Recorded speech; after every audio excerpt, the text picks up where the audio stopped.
Something serious is building in Kenya, and people are beginning to speak out in a way we have not seen in a long time.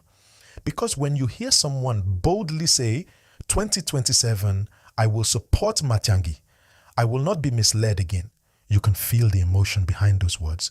You can feel that something deeper is going on. Now slow down and listen carefully, because this is not just about one statement. This is about the mood of the people and what could be coming next.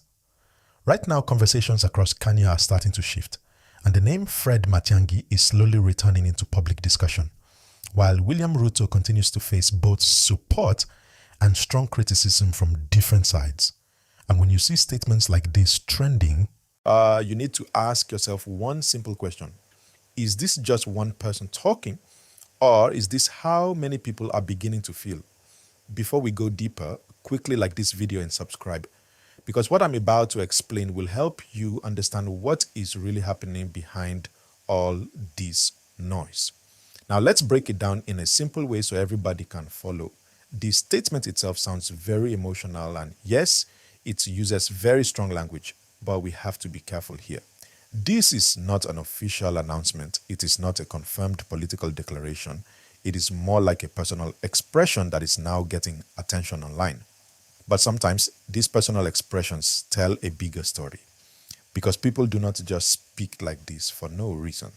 There is always something behind it. Now think about the current situation in Kenya. Say many citizens are talking about the cost of living, daily struggles, and expectations they had from leadership. Some people feel things are improving slowly. Others feel things are not moving the way they hoped. And when expectations meet reality, that is where opinions begin to change. That is where voices begin to rise. And that is where names like Matiangi start coming back into conversation. Now let's talk about him for a moment. Fred Matiangi is not new in Kenyan politics.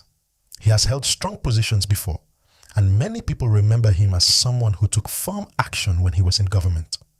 So when his name comes up again, it is not by accident. It is because people remember his style.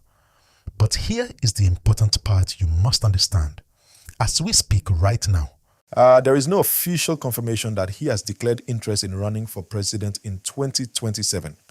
So everything you are seeing is still in the space of discussion, speculation, and public opinion.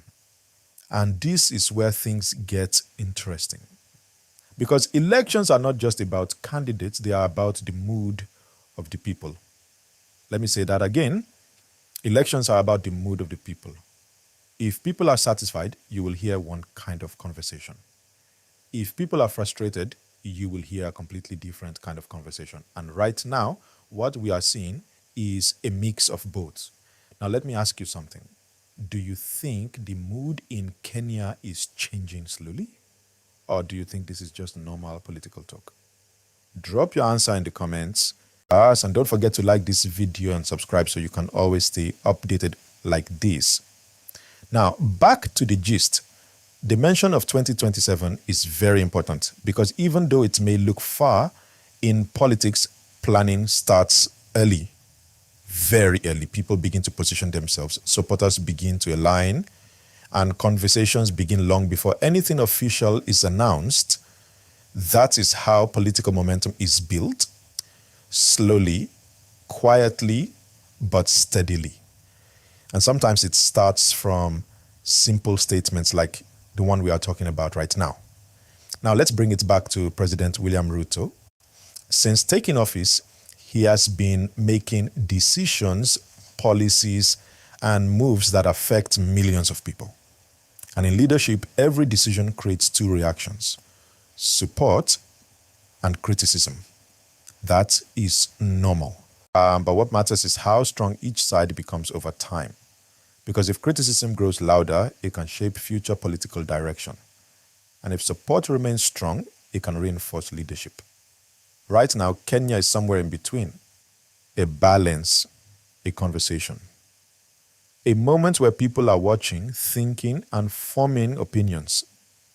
Now, here is where you need to pay close attention. Statements like, "I will not be misled again," show something very important. It shows experience. It shows that people are looking back at past choices and trying to decide what to do differently next time. And when many people begin to think like that at the same time, it becomes powerful, very powerful. Now imagine this. If more voices begin to say similar things, if more people begin to shift their support, what do you think will happen as 2027 gets closer? This is how political waves begin, not suddenly, but gradually. Now, before I continue, make sure you like this video and subscribe right now, because the next part of this story is where things start connecting together. Because it is not just about Matiangi, and it is not just about Ruto, it is about the bigger picture, the future of leadership, the direction of the country, and the choices people will make when the time comes. Now, let's go deeper. In every country, there comes a time when citizens begin to reflect. They look at where they are, they look at where they're expected to be, and they start asking questions. Hard questions. And once those questions start spreading, they shape conversations everywhere. Online, offline, in homes, in workplaces, and even in quiet discussions between friends. That is exactly the stage Kenya seems to be entering now.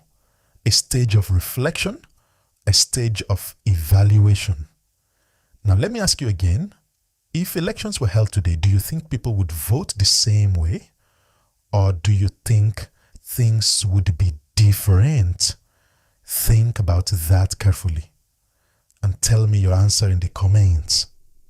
Also, don't forget to like this video and subscribe, because your support keeps this kind of real conversation going. Now, here is the truth many people do not say openly.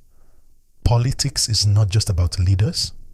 It is about timing and perception.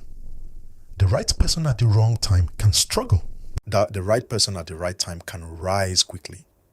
So the big question is not just who, but when. And right now we are still in the watching phase. No official declarations, no confirmed campaigns, just signals, small signals. But signals that people are paying attention to, and sometimes those small signals grow into something much bigger than expected. Now stay with me, because this is where it becomes even more interesting. Because while some people are talking about change, others are still standing strong with the current leadership.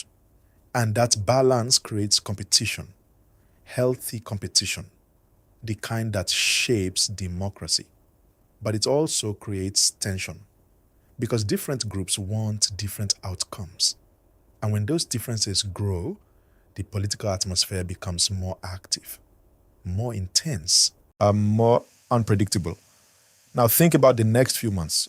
More discussions, more opinions, more voices, and maybe, just maybe, clearer direction. But for now, everything remains open. Nothing is confirmed. Everything is still developing. And that is why this moment is important, because it gives you a chance to observe, to understand, to think for yourself, not just follow headlines. Now, before I pause here,